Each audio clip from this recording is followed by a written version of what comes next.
Chapter 1. A World on the Brink. The planet Kellen was once a beacon of technological advancement in the Vicaros galaxy, its climate unpredictable and life-threatening. Great hurricanes and long droughts destroyed entire regions until a legendary scientist and engineer, Zarnus, invented the climatron, an orbital satellite system that stabilized the weather. The invention brought balance and prosperity to the planet. Rains arrived exactly when needed, hurricanes vanished, and the world flourished. However, behind this facade of peace lay a hidden battle no one could have foreseen. Years after the climatron's launch, everything began to fall apart. Devastating storms ravaged the southern continents, while central regions faced drought. The government panicked, blaming the scientists for the system's failure. Zarnus, confident in the perfection of his creation, dismissed the problems as temporary glitches. But soon, it became clear that someone was deliberately sabotaging the climatron. Loren, a young engineer who had been monitoring the system for years, noticed anomalies in its operation. She suspected that the issues originated from within, prompting her to reach out to Zarnus. Initially skeptical, he couldn't believe his colleagues would betray him. But as the storms closed in on the capital, he realized Loren might be right.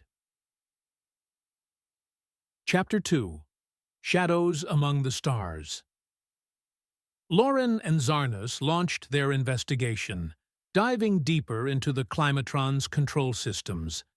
They discovered mysterious breaches in the security protocols, as if someone had already anticipated their investigation.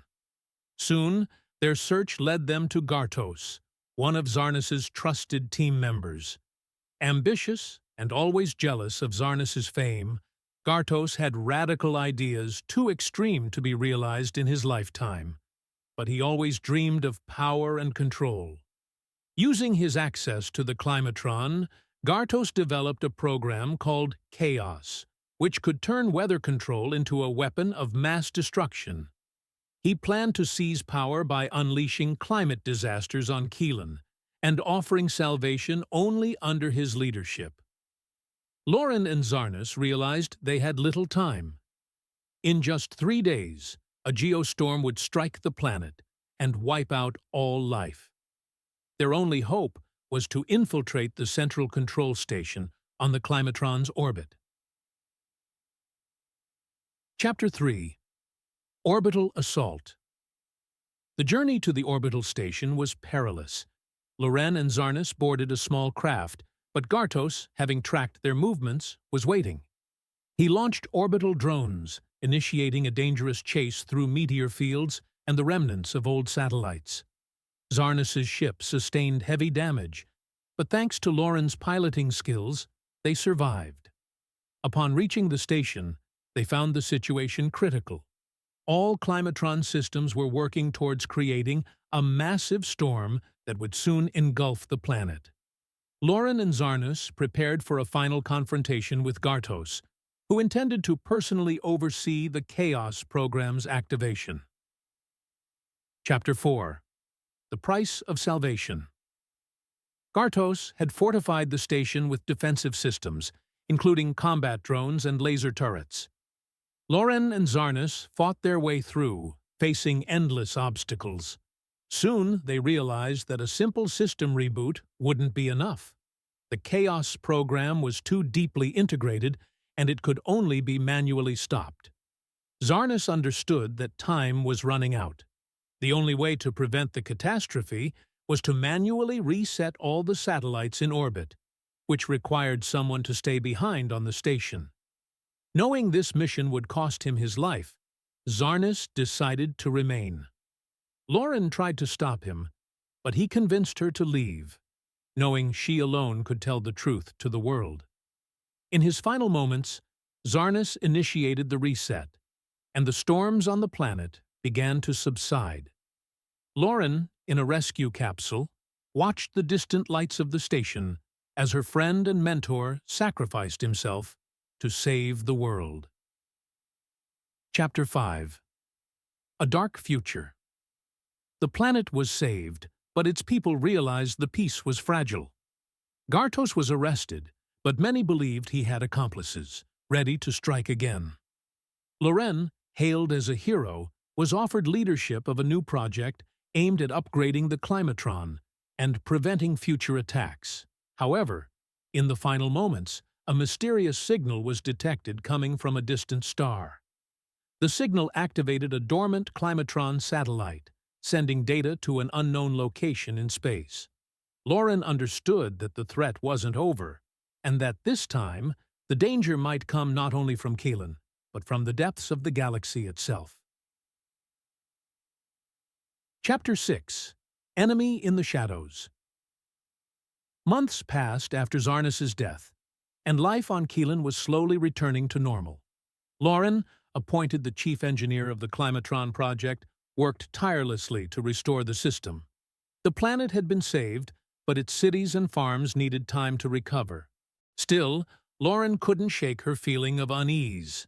The strange signal she received in the station's final moments kept troubling her. One of the Climatron satellites, which had been decommissioned, suddenly reactivated and began transmitting data to deep space. Loren tried to trace the signal, but found it leading to an uncharted part of the galaxy. This was no ordinary system error. Someone or something beyond their world had an interest in the Climatron. Loren launched her own investigation, but her attempts to access government archives were met with resistance. She was told to focus on Kaelin's recovery and abandon her fantasies. But after losing her mentor, Loren knew she couldn't give up. Chapter 7. Unknown Allies. One night, while Loren was working late in her office at the secret Climatron base, she received an unexpected visitor. It was Neris, a member of an underground group called the Eye of the Galaxy, dedicated to investigating hidden threats no government would acknowledge. He warned Loren that the Climatron signal might be tied to an ancient civilization known as the Arcanites, powerful aliens whose technology could control natural forces.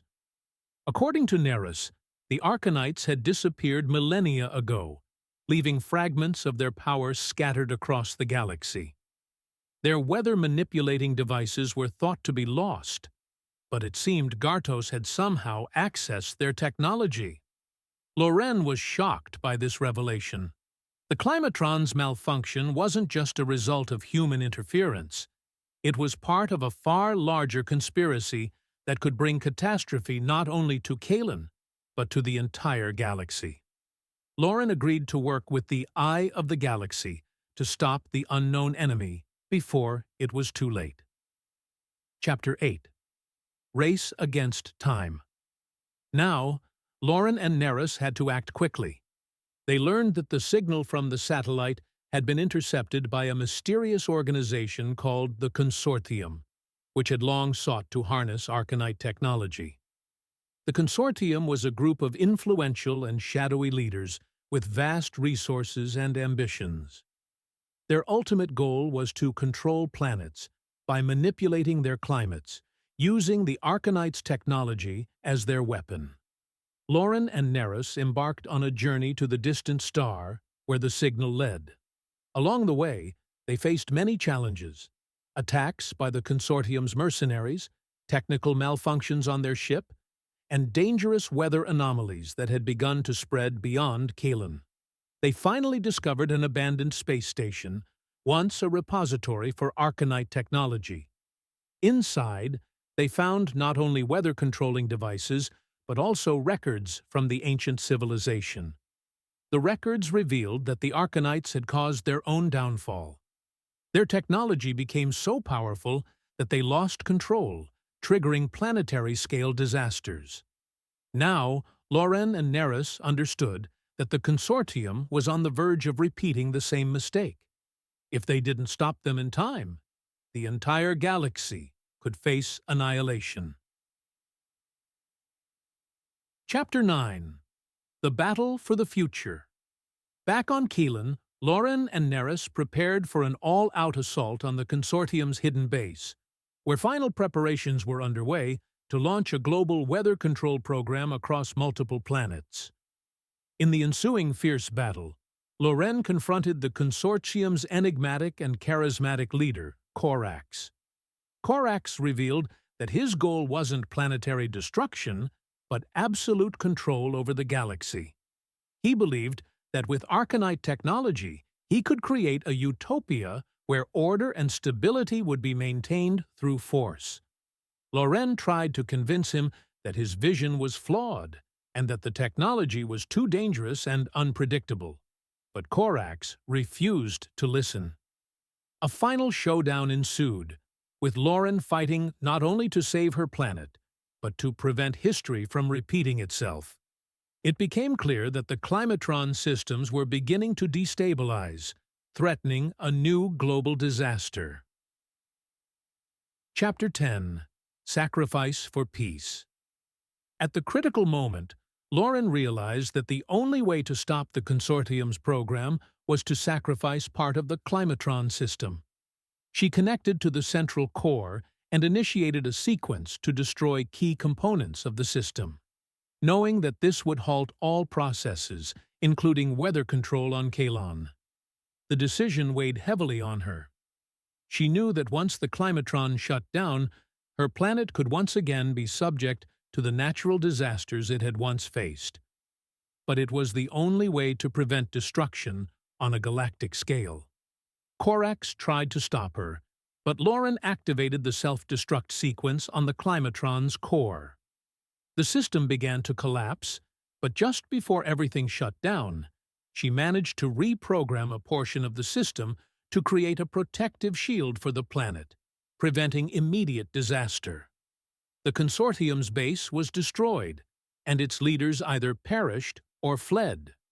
Corax vanished, vowing to return.